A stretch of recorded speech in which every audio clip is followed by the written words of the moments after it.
ಗಣೇಶನ ವಿಸರ್ಜನೆಗೆ ಅಂತ ಹೇಳಿ ಎಲ್ಲಾ ರೀತಿಯಾದಂತಹ ಸಿದ್ಧತೆಗಳನ್ನು ಕೂಡ ಮಾಡಿಕೊಂಡಿದ್ದಾರೆ. ಮೆರವಣಿಗೆ ಕೂಡ ಆರಂಭ ಆಗ್ತಾ ಇದೆ. ಪೊಲೀಸ್ ಬಿಗಿ ಭದ್ರತೆಯನ್ನು ಕೂಡ ಹೆಚ್ಚುಗೊಳಿಸಿಕೊಳ್ಳಲಾಗಿದೆ.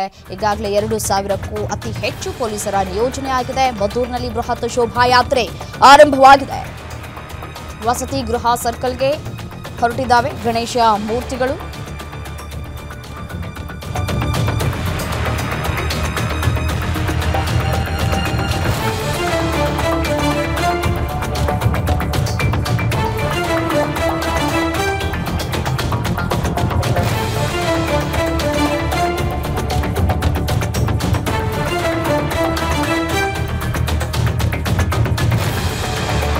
ಮಧೂರಿನಲ್ಲಿ ಬೃಹತ್ ಶೋಭಾಯಾತ್ರೆ ಆರಂಭ ಆಗಿದೆ.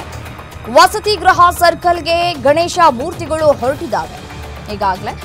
ಈಗಾಗಲೇ ಹಳ್ಳಿಗಳಿಂದ ಬಂದು ಸೇರ್ತಾ ಇರುವಂತಹ ಗಣಪನ ಮೂರ್ತಿಗಳು ಅಂದ್ರೆ ಆ ಭಾಗದ ಹಳ್ಳಿಗಳಲ್ಲೂ ಕೂಡ ಸಾಕಷ್ಟು ಗಣೇಶನನ್ನ ಕೂಡ ಕೂರಿಸಿದ್ರು. ಅದೆಲ್ಲವನ್ನ ಕೂಡ ಒಟ್ಟಾಗಿ ಸೇರಿಸಿ ವಿಸರ್ಜನೆಯನ್ನ ಮಾಡಬೇಕು ಅನ್ನುವಂತಹ ನಿಟ್ಟಿನಲ್ಲಿ ಎಲ್ಲ ರೀತಿಯಾದಂತಹ ಸಿದ್ಧತೆಗಳಾಗ್ತಾ ಇದೆ.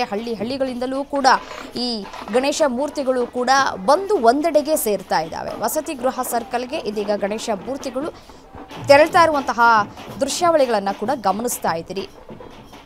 ಅಂದರೆ ಡಿಜೆ ಸದ್ಯಕ್ಕೆ ಭರ್ಜರಿ ಸ್ಟೆಪ್ಸನ್ನು ಹಾಕ್ತಾ ಇದ್ದಾರೆ. ಹಿಂದೂ ಮುಖಂಡರು ಮತ್ತು ಮೊನ್ನೆ ಕಲ್ಲು ತೂರಾಟ ನಡೆದ ಸ್ಥಳಕ್ಕೆ ಹೋಗೋ ಸಾಧ್ಯತೆಗಳು ಕೂಡ ಹೆಚ್ಚಾಗಿ ಕಂಡು ಬರ್ತಾ ಇದೆ. ಕೆಲ ಕಾಲ ಅದೇ ಜಾಗದಲ್ಲಿ ಸೌಂಡ್ ಮಾಡೋದಕ್ಕೆ ನಿರ್ಧಾರವನ್ನು ಮಾಡಿದ್ದಾರೆ.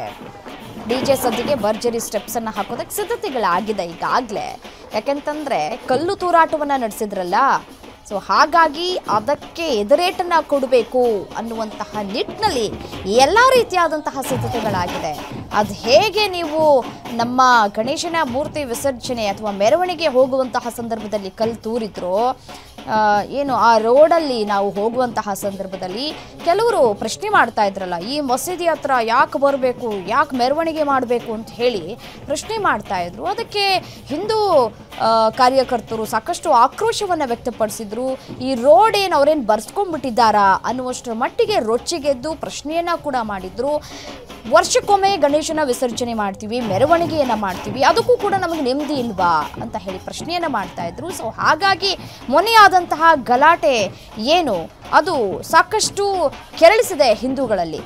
ಸೊ ಹಾಗಾಗಿ ಆ ಜಾಗದಲ್ಲಿ ಅತಿ ಹೆಚ್ಚು ಪೊಲೀಸ್ ಭದ್ರತೆಯನ್ನು ಕೂಡ ಮಾಡಿಕೊಳ್ಳಲಾಗಿದೆ. ಅಹಿತಕರ ಘಟನೆಗಳು ನಡಿಬಾರದು, ಯಾವುದೇ ರೀತಿಯಾದಂತಹ ಕಲ್ಲು ತೂರಾಟಗಳು ಆಗಬಾರದು ಅನ್ನುವಂತಹ ನಿಟ್ಟಿನಲ್ಲಿ ಮುಂಜಾಗ್ರತಾ ಕ್ರಮವನ್ನು ಈಗಾಗಲೇ ತೆಗೆದುಕೊಳ್ತಾ ಇದೆ. ಸಾಕಷ್ಟು ನೂರಾರು ಸಂಖ್ಯೆಯಲ್ಲಿ ಈಗಾಗಲೇ ಹಿಂದೂಗಳು ಬಂದು ಜಮಾಯಿಸ್ತಾ ಇದ್ದಾರೆ. ಹಳ್ಳಿಗಳಿಂದಲೂ ಕೂಡ ಜನ ಬರ್ತಾ ಇದ್ದಾರೆ. ಮೂರ್ತಿಗಳನ್ನು ತೆಗೆದುಕೊಂಡು ಬಂದು ಆಗಮಿಸ್ತಾ ಇರುವಂತಹ ದೃಶ್ಯಾವಳಿಗಳನ್ನು ಕೂಡ ಗಮನಿಸ್ತಾ ಇದ್ದೀರಿ.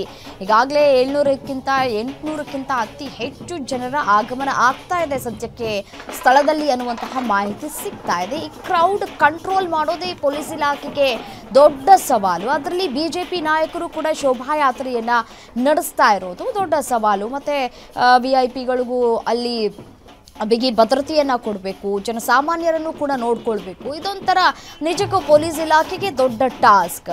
ಸೊ ಹಾಗಾಗಿ ಎಲ್ಲ ರೀತಿಯಾದಂತಹ ಈ ವಿಸರ್ಜನೆ ಮಾಡುವುದಕ್ಕೆ ತಯಾರಿಗಳು ಕೂಡ ಆಗಿದೆ. ಈಗಾಗಲೇ ಹಳ್ಳಿಗಳಿಂದಲೂ ಕೂಡ ಮೆರವಣಿಗೆ ಸಾಗ್ತಾ ಇದೆ. ಮತ್ತು ಡಿಜೆ ಸದ್ಯಕ್ಕೆ ಭರ್ಜರಿ ಸ್ಟೆಪ್ಸ್ ಹಾಕೋದಕ್ಕೆ ಸಿದ್ಧತೆಗಳು ಕೂಡ ಆಗಿದೆ. ಈಗಾಗಲೇ ಈ ಡೊಳ್ಳು ಕುಣಿತ, ದೇವರ ಕುಣಿತ ಎಲ್ಲವನ್ನ ಕೂಡ ಸ್ಥಳದಲ್ಲಿ ಮಾಡಲಾಗ್ತಾ ಇದೆ. ನಾರ್ಮಲ್ ಆಗಿ ಗಣೇಶನ ವಿಸರ್ಜನೆ ಮಾಡುವಂತಹ ಸಂದರ್ಭದಲ್ಲಿ ಇಷ್ಟೆಲ್ಲ ನಾವು ತಯಾರಿಯನ್ನು ಮಾಡಿಕೊಳ್ಳೋದನ್ನು ನೋಡಿರಲಿಲ್ಲ. ಈಗ ಒಂದು ಏರಿಯಾದಲ್ಲಿ ಗಣೇಶವನ್ನು ಕೂರಿಸ್ತೀವಿ ಅಂತಂದರೆ ಆ ಭಾಗದ ಜನರು 3 ದಿನ ಕೂರಿಸಿದ್ರೆ ಪ್ರತಿದಿನ ಪೂಜೆಯನ್ನು ಮಾಡಿ ವಿಸರ್ಜನೆ ಮಾಡುವಂತಹ ಸಂದರ್ಭದಲ್ಲಿ ನಾರ್ಮಲ್ ಆಗಿ ತಮಟೆ ಬಾರಿಸ್ಕೊಂಡು ಗಣೇಶನನ್ನ ವಿಸರ್ಜನೆ ಮಾಡಿ ಖುಷಿಯಿಂದ ವಾಪಸ್ ಬರ್ತಾ ಇದ್ರು.